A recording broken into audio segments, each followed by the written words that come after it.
Never has unemployment been so high for so long, and as a result, more than 16 million kids are living in poverty, the most since 1962. It's worst where the construction industry collapsed, and one of those places is Central Florida. We went there 8 months ago to meet families who'd become homeless for the first time in their lives. So many were living day to day that school buses changed their routes to pick up all the kids living in cheap motels. We called the story Hard Times Generation. Now, we've gone back to see how things have changed. It turns out some families are losing their grip on the motels and discovering that the homeless shelters are full. Where do they go then? Well, they keep up appearances by day and try to stay out of sight at night, holding on to one another in a hidden America, a place you wouldn't notice unless you ran into the people that we met in the moments before dawn.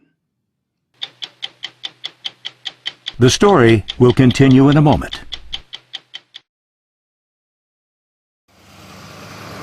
Time has carried us into uncharted territory. The Great Recession began December 2007, almost 1,500 mornings ago. If you were rushing to work this morning in Seminole County, Florida, it's not likely you'd notice the truck or hear the children getting ready for school. In the clear bin, we have dirty laundry. In that one, there's tools that we might need. All these bank bags are storage of this and that. Like shampoo. And over here is food. So you're really not heating up food so much. You're eating out of cans? Yep. This is the home of the Metzger family. Ariel, 15, her brother Austin, 13. Their mother died when they were very young. Their dad, Tom, is a carpenter, and he's been looking for work ever since Florida's construction industry collapsed.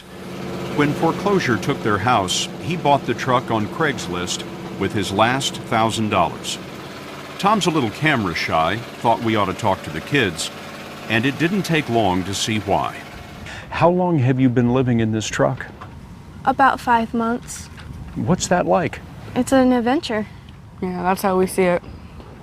When kids at school ask you where you live, what do you tell them? When they see the truck, they ask me if I live in it, and when I hesitate, they kind of realize. And they say they won't tell anybody. And Yeah, it's not really that much of an embarrassment. I mean, it's only life. You do what you need to do, right? It's life for a lot of folks. The number of kids in poverty in America is pushing toward 25%, 1 out of 4. Austin and Ariel usually get cleaned up for school at gas stations. They find it's best to go to different ones every day so the managers don't get sore. Hi, Daddy. Have a good day. Before the bell, they blend in with more than 1,100 other homeless students in the Seminole County schools. At Castleberry School, we met 15 kids who'd been living in cars. With their parents' permission, they told us you don't get much sleep with your brothers and sisters in the back seat. But that wasn't the worst part. So we were really scared. So we'll stay up all night sometimes and watch over my mom and keep her safe. How many of you, show me your hands, were worried about your safety while you were living in the car? To me, it was scary because I thought something was either going to happen to my mom or my grandfather or my dad or me. We weren't staying in a very good neighborhood, like where the car was parked, and someone came up and robbed my aunt for the little bit of money that we had. Well, I worried that someone would just break in and steal my mom's purse. Jade Wiley is 8 years old. She spent 3 weeks living in her car with her mom, her dad, 2 dogs, and a cat. Did you think you were ever going to get out of the car? I thought I was going to be stuck in the car. How'd you keep your spirits up? I was still praying to God that somebody let us stay in the hotel. And how did you get out of the car?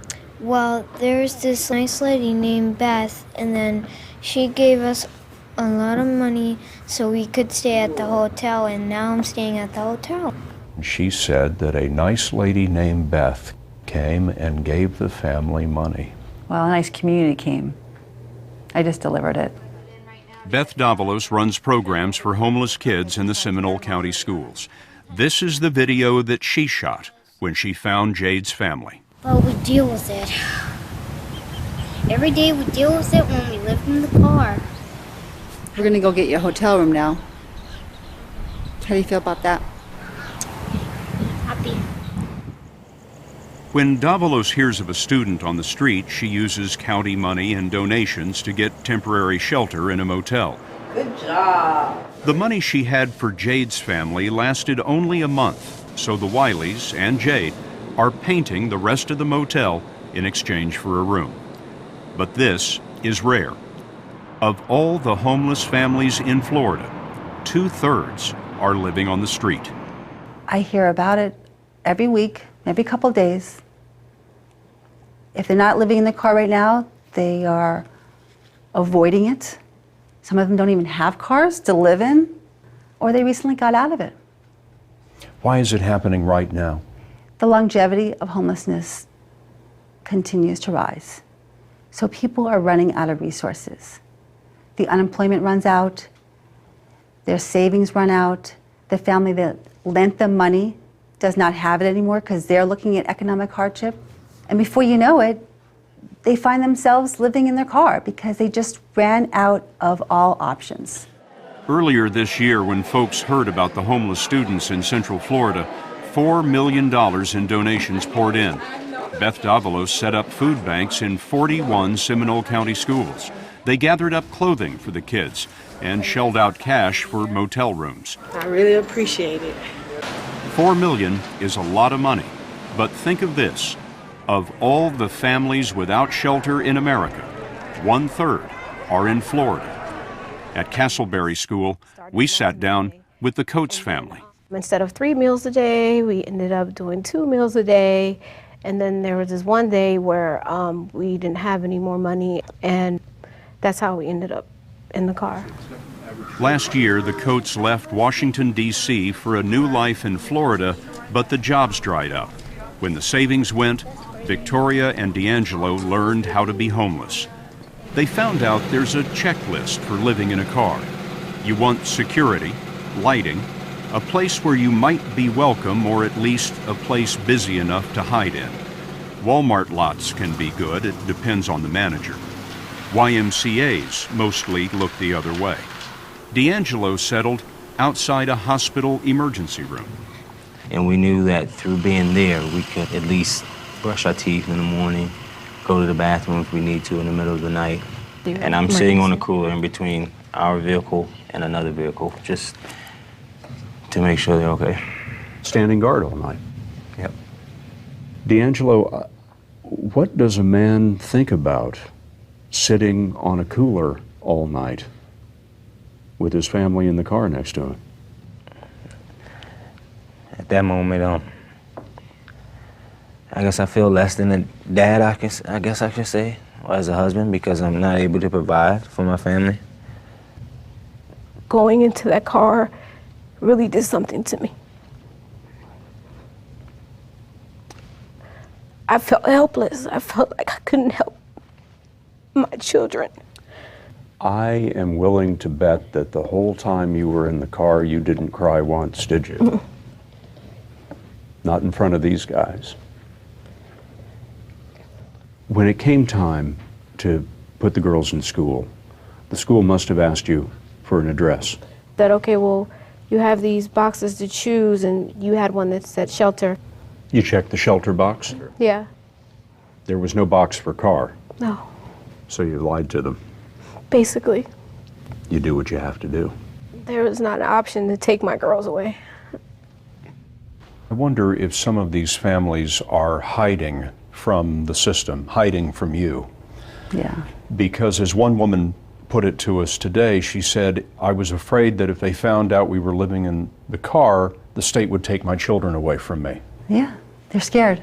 They're very scared. And the reality is, if the state found them in a car, their children could be taken away and put someplace safe for now. But when we find them, we can put them someplace safe. The Coates tried to go someplace safe. They called every shelter in the area, but they were all full. After 10 days in the car, the only thing in the bottom of the cooler was an orange. So Victoria started calling again. And we called each and every one of them. And then I got to the last one, which was Orlando Rescue Mission. And I called and the lady said, "We have programs for your entire family." You must have thought you weren't hearing right. Yeah. How close did you come to running out of gas on the way to the rescue mission? We had like maybe a quarter tank before the E. So really all you had to your names at that point was a quarter of a tank and an orange. That's right. It wasn't long after the family made it into the shelter that D'Angelo found a job. He's manhandling garbage cans and proud to have the work. Hard work. The hard work's good for you. I'm thankful to have a job. With help from his employer, they hope to get Jamie, Jamia, and Jayla in a home of their own by Christmas. What do you know now that you didn't know before you lived in the car? I know to be grateful that you have your family and that my mom is really, really, really protective. Protective because there is a ferocity that comes with being a parent on the street. Hiding the kids from cops and criminals, watching options grow shorter, the days longer, and the nights are just stubborn, sitting on a cooler, waiting for the sun. One threat to a family out here is idleness, so the folks that we met fill the days with every free and normal thing. After school, the Metzgers drive their truck to the library. Because they've got the computers that we can use and light and all that. I wonder what education means to you two. I mean, it's everything. It is everything to us. I plan to be a child defense lawyer. If I focus on my studies, I have that opportunity. The American dream is durable, and there is something about growing up in a truck that makes you believe in it all the more. As we tagged along with the Metzgers, they told us they liked the truck better than a motel, and they wanted to show us something they've been doing in the evenings. They're acting in a community theater, a free and normal thing. On stage, they had a chance to be somebody else, but what struck us most was that they were just as happy in their roles as the Metzgers.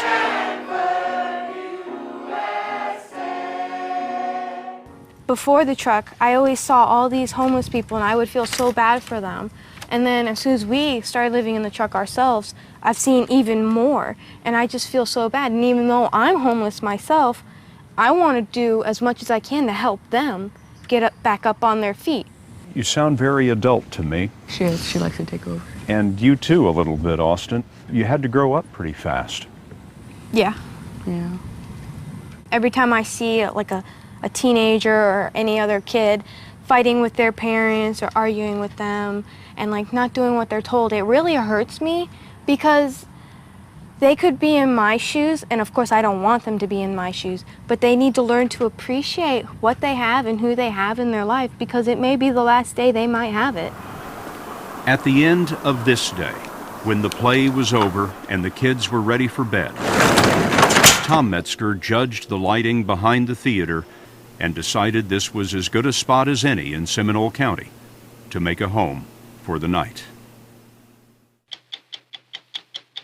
Go to 60minutesovertime.com to see how Scott Pelley's team found the families for tonight's story. Sponsored by Lipitor.